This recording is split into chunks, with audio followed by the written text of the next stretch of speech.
ನಮ್ಮಲ್ಲಿ ಒಂದು ಕ್ರಮ ಉಂಟು. ಹೆಂಡತಿ ಎನ್ನುವವಳು ನಮ್ಮ ಮನೆಯಲ್ಲಿರುವವರಿಗೆ ಅತ್ತಿಗೆ, ನಮ್ಮ ಮನೆಯಲ್ಲಿರುವವರಿಗೆ ನಾದಿನಿ, ಹೊರಗಿನವಳಿಗೆ ಅಕ್ಕ, ಇನ್ನೂ ದೊಡ್ಡವರಿಗೆ ತಂಗಿ, ನಮಗೆ ಪತ್ನಿ, ಕೆಲವೊಮ್ಮೆ ಹೊರಗಿನವರಿಗೆ ತಾಯಿ. ಹಾಗಾದ್ರೆ ಅದೇ ಹೆಣ್ಣನ್ನು, ಇದೇ ಕದಂಬವನದ ಹೆಣ್ಣನ್ನು ತಾಯಿಯಿಂದ ಆಗ ಕರೆದೇನು? ಈಗಂತೂ ದಾಸ್ಯ ಒಪ್ಪುವುದಿಲ್ಲ, ಯುದ್ಧವೇ ಸಿದ್ಧ. ನೀನು ಸತ್ತಾದರೂ ಅಮ್ಮ ಅಂತ ಕೂಗುವ ಹಾಗೆ ನನ್ನ ಪುನರ್ಜನ್ಮ ಆದರೂ ಉಳಿದವರು ಬೊಬ್ಬೆ ಹಾಕಿ ನಿನ್ನನ್ನು ಕರೆಯುವ ಹಾಗೆ ಮಾಡ್ತೇನೆ. ನೋಡೋಣವೇ ನಾರೀಮಣಿ, ಏನು ನಿನ್ನ ಸ್ಥಾನ ನನ್ನ ಕಡೆಯಿಂದ ನಿರ್ದೇಶಿಸಲ್ಪಡಬೇಕಾದುದು. ಹೇಗೆ ಎನ್ನುವುದು ಇನ್ನೂ ನಿರ್ಧಾರ ಆಗಲಿಲ್ಲ. ಇನ್ನ ನಿರ್ದೇಶನಕ್ಕೆ ತಿರಸ್ಕಾರವೇ ಸಿಕ್ಕಿದೆ. ಯಾಕೆ ಇನ್ನೂ ಸ್ಥಿರ ಆಗಲಿಲ್ಲ? ನಿನ್ನನ್ನು ನಾನು ಪತ್ನಿಯನ್ನಾಗಿ ಸ್ವೀಕರಿಸಬೇಕೆ? ಅದಕ್ಕಿರುವಂತಹ ತೊಡಕುಗಳು, ನಿರ್ಬಂಧಗಳು ಏನು ಎನ್ನುವುದು ಈಗ ವಿದಿತವಾಯಿತು. ಸುಗ್ರೀವನೆಂಬ ಅಮಾತ್ಯ ನಿನ್ನ ಕಡೆಯಿಂದ ಶಿಕ್ಷಿತನಾಗಿ ಉದ್ಧತನಾಗಿ, ಆ ಬಳಿಕ ನಿನ್ನ ದಾಸನಾಗಿ ನನ್ನ ಸನ್ನಿಧಿಗೆ ಸಾರಿ ನಿವೇದಿಸಿದ ಹಿತೋಕ್ತಿಗಳ ಆಧಾರದಲ್ಲಿ ನಿನ್ನನ್ನು ನಾನು ತಾಯಿ ಅಂತ ಸಂಬೋಧಿಸಬೇಕು. ಹಾಗೆ ಸಂಬೋಧಿಸೋಣವೇ? ಅದಿನ್ನೂ ಸ್ಥಿರೀಕೃತ ಆಗಲಿಲ್ಲ. ಇಲ್ಲ. ರಕ್ತಬೀಜನೆಂಬ ಮಹಾಪರಾಕ್ರಮಿ ನನ್ನ ಬದುಕಿನಲ್ಲಿ ನಾನು ಸುರಿಸಿದ ರಕ್ತಗಳಿಗೆ ಬೀಜ ಸ್ವರೂಪದಿಂದ ಮರುತ್ಪತ್ತಿಯ ರೂಪವನ್ನು ಕೊಟ್ಟು ಸೃಜನಶೀಲತೆ ಎನ್ನುವುದಕ್ಕೆ ಸಾಕ್ಷಿಯಾಗಿ ವರ್ತಮಾನದಲ್ಲಿ ಉಳಿದು ಹೋದವನು. ಅವನ ನಿವೇದನೆಯಂತೆ ನೀನು ನೇಪಥ್ಯದಲ್ಲಿ ನಿಂತು ಕಾಲ ಕಾಲದಲ್ಲಿ ಪ್ರಪಂಚದಲ್ಲಿ ಅನುಷ್ಠಾನಗೊಳ್ಳುವ ಅನ್ಯಾಯಗಳನ್ನು ಅಧಿಕೃತವಾಗಿ ಉಚ್ಚಾಟಿಸುವ ಪ್ರವೃತ್ತಿಯನ್ನು ಹೊಂದಿದಂತ ದಂಡಾಧಿಕಾರಿಣಿ ನಿನ್ನನ್ನು ದೇವತೆಯೇ ಎಂದು ಸಂಬೋಧಿಸೋಣವೇ? ಅದಕ್ಕೂ ಸೂಕ್ತವಾದಂತಹ ಆಧಾರಗಳು ನನ್ನೊಳಗೆ ಇನ್ನೂ ಪಡಿ ಮೂಡಿಲ್ಲ. ನಿನ್ನನ್ನು ತಾಯಿ ಅಂತ ಕರೆಯಲಾಗುವುದಿಲ್ಲ, ನಾರಿ ಅಂತ ಕರೆಯಲಾಗುವುದಿಲ್ಲ, ಹೆಂಡತಿ ಅಂತ ಕರೆಯಲಾಗುವುದಿಲ್ಲ, ಸಂರಕ್ಷಕಿ ಅಂತ ಕರೆಯಲಾಗುವುದಿಲ್ಲ. ಆದರೂ ನಿನ್ನ ಸಮ್ಮುಖಕ್ಕೆ ಆತ್ಯಂತಿಕವಾಗಿ ಸಾರಿ ನಿಂತವನಿಗೆ ಹೆಸರು ಶುಂಭದಾನವ. ನಿಶುಂಭ ಮುಗುದಲ್ಲಿಗೆ ನಮ್ಮ ಪರಂಪರೆಯ ಅಳಿದು ಹೋಯಿತು ಅಂತ ತಿಳಿಯಬೇಡ. ಮುಖ್ಯವಾದಂತ ಟಿಪ್ಪಣಿಗಳು ಎನ್ನುವ ಹಾಗೆ, ಮುಖ್ಯಾಂಶಗಳು ಎನ್ನುವ ಹಾಗೆ ಒಂದೊಂದೊಂದು ನಿನಗೆ ಬಿಡಿಸಿ ಹೇಳ್ತೇನೆ. ಒಂದನೆಯದ್ದಾಗಿ, ನೀನೀಗ ಕದಂಬ ಕಾಂತಾರಕ್ಕೆ ಬಂದು ಈ ಚಿನ್ನದ ಉಯ್ಯಾಲೆಯಲ್ಲಿ ಜೀಕುತ್ತ ಆಂದೋಲನಗೈಯುತ್ತ ನಮ್ಮ ಬದುಕನ್ನು ಪರತಂತ್ರದ ಚಾಂಚಲ್ಯದ ಸ್ಥಿತಿಗೆ ತಂದು ಆ ಮೂಲಕವಾಗಿ ಜೇಡರ ಬಲೆಗೆ ಒಡ್ಡಲ್ಪಟ್ಟಂತ ಮೃತ್ಯು ಎನ್ನುವುದನ್ನೇ ಪಡೆಯುವುದಕ್ಕೆ ಹೋದ ಪತಂಗಗಳ ಹಾಗೆ ಮಾಡಿದ್ದಿ. ಒಪ್ಪೋಣ, ನಿನ್ನ ಪರಮಾವಧಿ ಶಕ್ತಿಯನ್ನು ನೀನು ಸಾಕ್ಷಾತ್ಕಾರ ಮೂರ್ತ ರೂಪದಲ್ಲಿ ಕಾಣಿಸಿದ ಪವಾಡ ಸದೃಶವಾದ ಅತಿಮಾನುಷವಾದ ಪ್ರಕ್ರಿಯೆಗಳನ್ನು ಅಂಗೀಕರಿಸೋಣ. ಯಾಕೆಂದರೆ ಬುದ್ಧಿ, ಚಿತ್ತ, ಅಹಂಕಾರ ಅದರ ಮೊದಲು ಗ್ರಹಿಕೆಗೆ ಪೂರಕವಾದಂತಹ ಸಾಕ್ಷಿಗಳು ಸಿಕ್ಕಿದ್ರೆ ಯಾವ ಕಾರಣಕ್ಕೂ ನಾವು ಅದನ್ನು ಬಿಡುವ ಹಾಗಿಲ್ಲ.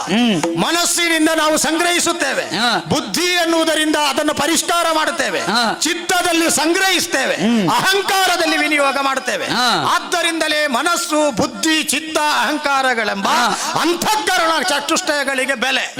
ಈಗ ನಿನ್ನ ಕುರಿತಾದಂತ ನಮ್ಮ ಧೋರಣೆಯಲ್ಲಿ ಬಹು ಮುಖ್ಯವಾಗಿ ಮಾಡಬೇಕಾದಂತ ಟಿಪ್ಪಣಿ, ನೀನು ಈ ಕದಂಬವನಕ್ಕೆ ಬಂದು ಕನಕದ ಉಯ್ಯಾಲೆಯಲ್ಲಿ ಕುಳಿತುಕೊಳ್ಳುವುದಕ್ಕೆ ಉಂಟಾದ ಪ್ರೇರಣೆ, ನೀನು ಎದುರಿಸಿದಂತ ಅನಿವಾರ್ಯ, ನಿನಗೆ ಒದಗಿ ಬಂದ ಸಂದಿಗ್ಧ.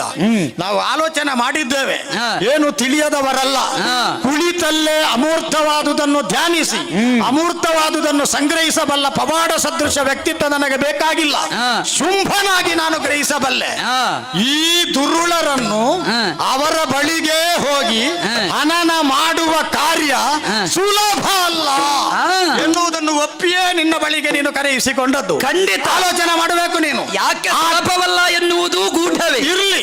ಅದಕ್ಕೆ ವಿವರಣೆಗಳು ನಿನ್ನಲ್ಲಿ ಇದ್ದಿತ್ತು, ಕೇಳುವುದಕ್ಕೆ ನಾನು ಔತ್ಸುಕ್ಯವನ್ನು ಹೊಂದಿದವನೇ. ಹಾಗಾದರೆ ನಿನಗೆ ಮಹಿಷಾಕ್ಯನನ್ನು ಕೊಂದ ಹಾಗೆ ಈ ಶುಂಭ ನಿಶುಂಭರನ್ನು ವಧಿಸುವುದಕ್ಕೆ ಸಾಧ್ಯ ಇಲ್ಲ. ಅವನ ಬಳಿಗೆ ಹೋಗಿ ಸಿಂಹವಾಹಿನಿಯಾಗಿ ಮಹಾಪರಾಕ್ರಮವನ್ನು ತೋರಿ ಅದ್ಭುತವಾದಂತಹ ವರ್ಚಸ್ಸಿನ ಪ್ರಭೆಯನ್ನು ಬೀರಿ ಆ ದಾವಾನಲದಲ್ಲಿ ಅವನನ್ನು ಸುಟ್ಟು ನೀನು ಕಳೆದೆ. ನೀನೇ ಕರೆಯಿಸಿಕೊಂಡ ಗೆದ್ದದ್ದಲ್ಲ ಮಹಿಷನನ್ನು. ಅಲ್ಲ. ಹಾಗಾದ್ರೆ ಮುಂದೆ ಕಾಲಾಂತರದಲ್ಲಿ ಶೋಣಿತ ಪತ್ತನದಲ್ಲಿ ಹಾ. ಈ ಶುಂಭ ನಿಶುಂಭರನ್ನು ಹಾ. ನಿನಗೆ ಏನನ್ನಾದರೂ ಮಾಡಬೇಕು ಅಂತ ಇದ್ರೆ, ಈಗ ನಿಶುಂಭ ಸತ್ತಿದ್ದಾನೆ, ಹಾ. ಅವನನ್ನು ಹನನ ಮಾಡಿದ್ದಿ ಅಂತ ಒಪ್ಪಿಕೊಳ್ಳುವ, ನಾನಿನ್ನು ಜೀವಂತ ಇದ್ದೇನಲ್ಲ, ಹಾ. ನನ್ನನ್ನೂ ಸೇರಿಸಿ ನಿನಗೆ ಸಂಪೂರ್ಣ ಮುಗಿಸಬೇಕಾದರೆ ನಿನ್ನ ಬಳಿಗೆ ನಮ್ಮನ್ನು ಕರೆಯಿಸಿಕೊಳ್ಳಬೇಕಾದ ಅನಿವಾರ್ಯ ಬಂತು. ಹಾಗಾದ್ರೆ ಇದು ಏನು? ಹಾ. ನಮ್ಮನ್ನು ಕೊಲ್ಲುವಲ್ಲಿ ಪರಿಷ್ಕೃತ ತಂತ್ರಜ್ಞಾನ.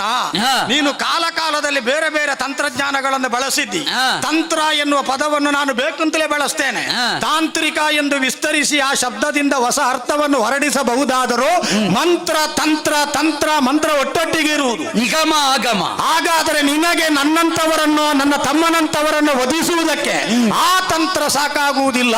ಇದು ಏನನ್ನು ಸೂಚಿಸ್ತದೆ? ಹಾ. ನಿನ್ನ ಆಧಿಕ್ಯದಲ್ಲಿ ಏನು ವ್ಯತ್ಯಾಸ ಇಲ್ಲಲ್ಲ. ನೀನು ಅವನು ನನ್ನ ರಕ್ತ ಬೀಜ ಹೇಳಿದಂತ ಸುಗ್ರೀವ ಹೇಳಿದಂತ ಹಾ. ಆದಿ ಅಕ್ಷರದಿಂದ ಹುಟ್ಟಿಕೊಂಡಂತ ಅಕಾರ ಮಕಾರ ಉಕಾರ ಓಂಕಾರ ಎನ್ನುವುದರ ಪ್ರಣವದ ಒಳಗಿನ ಬೀಜವಾಗಿ ಉಳಿದು ವ್ಯುತ್ಪತ್ತಿಯಾದ ಶಕ್ತಿ ಹೌದಾದರೆ ಹಾ. ನಿನಗೆ ಮಹಿಷಾಸುರನನ್ನು ಕೊಂದಷ್ಟು ಸುಲಭದಲ್ಲಿ ನನ್ನನ್ನು ಕೊಲ್ಲಿಕ್ಕಾಗಲಿಲ್ಲ. ಹಾ. ನಿನ್ನ ಬಳಿಗೆ ಕರೆಯಿಸಿಕೊಳ್ಳಬೇಕಾಗಿ ಬಂತು. ಹಾಗಾದರೆ ದಾನವರ ಹನನದ ಪ್ರಕ್ರಿಯೆಯಲ್ಲಿ ಕಾಲ ಕಾಲಕ್ಕೆ ಹೊಸ ತಂತ್ರಜ್ಞಾನವನ್ನು ಹುಡುಕಬೇಕಾದ ಅನಿವಾರ್ಯ ನಿನಗೆ ಬಂತು ಅಂತಾದರೆ ನಿಜವಾಗಿ ಅದು ನಿನ್ನ ಸಾಧನೆ ಅಲ್ಲ. ನೀನು ಆ ಆವಿಷ್ಕಾರವನ್ನು ಮಾಡಬೇಕಾದ ಅನಿವಾರ್ಯತೆ ಉರುಳನ್ನು ನಾವು ಸಿದ್ಧ ಮಾಡಿದ್ದೇವಲ್ಲ, ನಮ್ಮ ವಿಶಿಷ್ಟವಾದಂತಹ ಕ್ರಾಂತಿಕಾರಕವಾದ ಹೆಜ್ಜೆಯೇ ಹೆಚ್ಚು ಅಂತ ನಮ್ಮ ಆಲೋಚನೆ. ಓಹೋ. ನಿನ್ನಷ್ಟು ಸುಲಭದಲ್ಲಿ ಬಿಡುವುದಿಲ್ಲ. ಹಾ. ಏನು ಆ ಕಾಲದಲ್ಲಿ ನೀನು ಮಹಿಷನನ್ನು ಕೊಂದೆಯಾ, ಅವನ ಸಂಗಡಿಗರನ್ನು ಅವರ ಬಳಿಗೆ ಹೋಗಿ ಕೊಂದೆಯಾ, ಈಗ ನಿನ್ನ ಬಳಿಗೆ ಕರೆಯಿಸಿಕೊಳ್ಳದೆ ನಮ್ಮನ್ನು ಕೊಲ್ಲಲಾಗದು. ಇದು ಏನನ್ನು ಸೂಚಿಸ್ತದೆ? ಇನ್ನೂ ಸ್ವಲ್ಪ ಕಾಲ ಕಳೆದ್ರೆ ನಾವು ನಿನ್ನ ಗಂಟಲಲ್ಲಿ ಕುಳಿತುಕೊಳ್ಳುವ ಕಬ್ಬಿಣದ ಕಡುಬಾಗುತ್ತೇವೆ, ಉಕ್ಕಿನ ಆಗ ಬಳಿಗೆ ಹೋಗಿ ಕೊಂದೆ, ಈಗ ಬಳಿಗೆ ಭರಿಸಬೇಕಾದ ಅನಿವಾರ್ಯ ಬಂತು. ಇನ್ನೂ ಕಾಲಾಂತರದಲ್ಲಿ ನಿನ್ನ ಗಂಟಲಲ್ಲಿ ಇಳಿಯದ ಕಡುಬಾಗುತ್ತೇವೆ ಅಂತ ಅರ್ಥ. ಇದು ನಮ್ಮ ಉತ್ಕ್ರಮಣಕ್ಕೆ, ನಮ್ಮ ಸಂಕ್ರಮಣಕ್ಕೆ, ನಮ್ಮ ಉತ್ಕರ್ಷಕ್ಕೆ ಸಾಕ್ಷಿ, ನಮ್ಮ ಸಾಧನೆಗೆ ಸಾಕ್ಷಿ. ಆದ ಕಾರಣದಿಂದಲೇ ಕಳರ ಬಳಿಗೆ ಹೋಗಿ ಕೊಲ್ಲುವುದಕ್ಕಿಂತ ಕರೆಸಿಕೊಳ್ಳುವುದು ಉಚಿತ ಅಂತ ಹೇಳುವಲ್ಲಿ ಅವರನ್ನು ಕೊಲ್ಲಲಾಗದು ಎನ್ನುವ ಭಯವೇ ಮುಖ್ಯ ಕಾರಣ ಅಂತ ಗೊತ್ತಾಯಿತು. ಒಂದನೆಯದ್ದಾಯಿತು.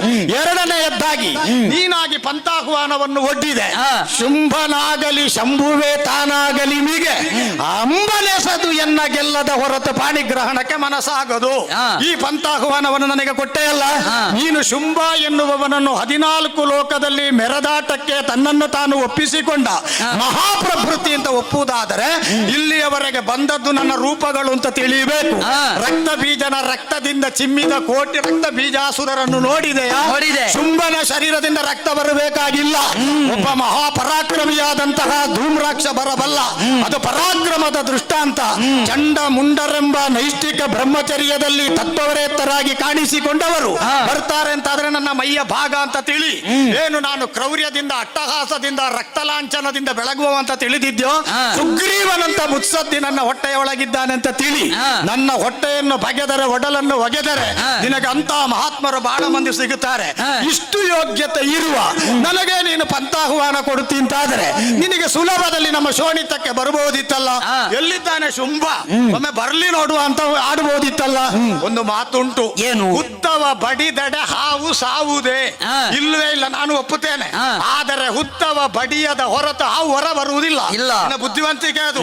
ನಿನಗೆ ನೇರ ಹುತ್ತ ಬಡದು ನಮ್ಮನ್ನು ಕೊಲ್ಲಿಕ್ಕಾಗಲಿಲ್ಲ. ಅದು ಏನನ್ನು ಸೂಚಿಸ್ತದೆ? ನಮ್ಮ ಅತಿಯನ್ನು ಬರಬರುತ್ತಾ ನಿನ್ನನ್ನು ಭಜಕರಾಗಿ ಭಾವುಕತೆಯಿಂದ ಕೊಂಡಾಡಿದರಲ್ಲ, ಅವರ ಮತಿಗೂ ನಿನ್ನ ಸಾಧನೆಗೂ ಮಿತಿ ಉಂಟು ಅಂತ ತೋರಿಸಿಕೊಟ್ಟಿತ್ತು. ನಾವು ಅತಿ ಅಂದ್ರೆ ಅತಿಯಾಗಿ ಎಲ್ಲಿಯವರೆಗೂ ಹೋಗಬಹುದು, ಹಾಗೆಂದು ನಿನ್ನನ್ನು ಹೀನೈಸಿ ಆಡುವುದಲ್ಲ. ಮೂರನೆಯ ಟಿಪ್ಪಣಿಯಾಗಿ ಆಡ್ತೇನೆ. ಈಗ ಇಲ್ಲಿಯವರೆಗೆ ನನ್ನ ಕಡೆಯಿಂದ ಬಂದುರಲ್ಲ, ನೀನು ಕೊಟ್ಟ ಪಂಥಾಹ್ವಾನವನ್ನು ಉತ್ತರಿಸಿದ ಶುಂಭ ಅಂತ ಅರ್ಥ. ಏನು ನಾನು ಹಾವಿನ ಹಾಗೆ ಟಾವಿನ ಒಳಗೆ ಹುದುಗಿ ಕುಳಿತೇನೆ? ಇಲ್ಲ. ನಾನು ಸಿಂಹನ ಹಾಗೆ ಸೋತಿದ್ದೇನೆ, ಉಗುರು ಮೊಂಡಾಗಿದೆ ಅಂತ ಗುಹೆಯ ಒಳಗೆ ಕುಳಿತೇನೆ? ನಾನು ಮುದಿಯಾದಂತ ಹುಲಿಯಂತೆ ಬಂಗಾರದ ಪಟ್ಟಿಯನ್ನು ಕೈಯಲ್ಲಿ ಹಿಡಿದು ಕೆಸರಲ್ಲಿ ನಿಂತು ಬನ್ನಿ ಕೊಡ್ತೇನೆ ಅಂತ ಹೇಳಿ ಬಿದ್ದವರನ್ನು ತಿಂದೇನೆ?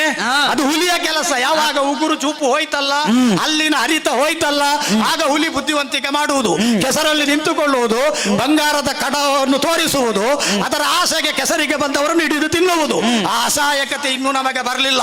ಎಲ್ಲಗೆ ಈಗಲೂ ನಿನ್ನನ್ನು ಪ್ರಶ್ನಿಸ್ತೇನೆ. ಏನು? ನಿನ್ನ ಪರಾಕ್ರಮದ ಟಿವಿಯ ಈ ಹಿನ್ನೆಲೆ ಉಳ್ಳಂತ ಕೇಳುವಂತಹ ಪ್ರಶ್ನೆಗೆ ಇಲ್ಲಿಯವರೆಗೆ ಉತ್ತರವನ್ನು ಕೊಟ್ಟಿದ್ದೇನೆ ನಾನಾ ರೂಪದಿಂದ. ಈಗಲೂ ನನ್ನ ಪ್ರಶ್ನೆ, ನೀನು ನನ್ನನ್ನು ಆಕ್ರಮಿಸಿಕೊಳ್ಳುವ ಸ್ಥಿತಿ ಯಾವುದು? ತರುಣಿಯಲ್ಲ ಅವಳ ಆದಿಮಾಯೆ ಹೇಳಿದ್ದಾನಲ್ಲ ಆ ಮಹಾ ಬುದ್ಧಿವಂತನಾದಂತ ರಕ್ತ ಬೀಜ, ಅದು ಹೌದು ಅಂತಾದರೆ ಆದಿಮಾಯೆಯೊಳಗೆ ನಾನು ಸೇರಿದ್ರೆ ನಿನ್ನ ಪಂಥಾಹ್ವಾನವನ್ನು ಉತ್ತರಿಸಿದ ಹಾಗೆ ನಿನ್ನನ್ನು ಗೆಲ್ಲಬೇಕಾದದ್ದು ಭಕ್ತಿಯ ಪರಾಕ್ರಮದಿಂದ, ಆಯುಧಗಳ ಮೊನಚಿನ ಬೆರಸಾಟದಿಂದ ಅಲ್ಲ, ನಿನ್ನೊರಗಿನ ಭುಜ ತಟ್ಟಿನ ಜಂಗಾ ಜಂಗಿ ಕೇಶಾಕೇಶಿ ಮುಷ್ಟಾಮುಷ್ಟಿ ಒರಸಾಟದಿಂದ ಅಲ್ಲ. ಆದಿಮಾಯೆಯೊಳಗೆ ಸೇರಿದ್ರು ನಾನು ಗೆದ್ದ ಹಾಗೆ. ಅಥವಾ ನೀನು ತರುಣಿಯೇ ಹೌದಾದರೆ ನಿನ್ನ ಆಹ್ವಾನವನ್ನು ನಾನು ನಿರಾಕರಿಸಿದ್ದೇನೋ? ನಮ್ಮವರು ಸತ್ತಾಗ ಬೆಚ್ಚನ ಒದ್ದು ಮಲಗಬಾರದು, ನೋಡೋಣ ನಾನೊಬ್ಬ ಉಳಿತೇನೆ, ನೋಡ ಇವಳು ಬರ್ತಾಳೆ, ಏನು ಮಾಡ್ತಿದ್ದೆ ನೀನು? ಆಗ ಅಲ್ಲಿಗೆ ಬರಲೇಬೇಕಿತ್ತು. ಹಾಗಾದ್ರೆ ನೀನು ಇಲ್ಲಿಗೆ ಕರೆಸಿಕೊಳ್ಳುವ ಪ್ರಸಕ್ತಿ ಬರ್ತಿರ್ಲಿಲ್ಲ. ಈ ಮೂರೂ ನೆಲೆಯಿಂದಲೂ ನಿನ್ನ ಕೋರಿಕೆಗೆ, ನಿನ್ನ ಪಂಥಾಹ್ವಾನಕ್ಕೆ ನಾನು ಉತ್ತರ ಕೊಟ್ಟಿದ್ದೇನೆ, ಅಂಜಿದ್ದೇನೆ ಅಂತ ಅರ್ಥ ಅಲ್ಲ. ಈಗಲೂ ಹಾಗೆ ತಾಯಿಯಾದಂತ ನೀನು ತಾಯಿಯಾಗಿಯೇ ತೋರ್ಪಡಿಸಿಕೊಳ್ಳುತ್ತೀಯೋ, ತಾಯಿಯ ಜಠರದೊಳಗೆ ಸೇರಿಕೊಳ್ಳುತ್ತೇನೆ. ತರುಣಿಯಾಗಿಯೇ ನೀನು ನನ್ನ ಬಗ್ಗೆ ಪಂಥಾಹ್ವಾನದ ಮಾತಾಡ್ತೀಯೋ, ಪರಾಕ್ರಮದಿಂದಲೇ ನಿನಗೆ ಉತ್ತರಿಸ್ತೇನೆ. ಅನ್ಯ ಭಾವದಿಂದ ನಾರಿ ರತ್ನವಾಗಿ ಶೋಣಿತಕ್ಕೆ ಬೆಳಕಿನ ಮಹಾ ಛಾಯೆಯನ್ನು ಕೊಟ್ಟು ನಮ್ಮ ಕರಿ ಕಳಂಕದ ಛಾಯೆಯನ್ನು ನಿವಾರಿಸ್ತೀಯೋ, ಆ ಪ್ರಕಾಶವನ್ನು ಉದ್ದೀಪ್ತ ಸ್ಥಿತಿಯಲ್ಲಿ ನನ್ನ ಮಾನಸ ದೇಗುಲದ ಗರ್ಭದ ಗುಡಿಯಲ್ಲಿ ಪ್ರತಿಷ್ಠಾಪನೆ ಮಾಡ್ತೇನೆ. ಈಗ ನೀನಾಗಿ ಬರ್ತೀಯೋ, ನಾನಾಗಿ ಕರ್ಕೊಂಡು ಹೋಗಿ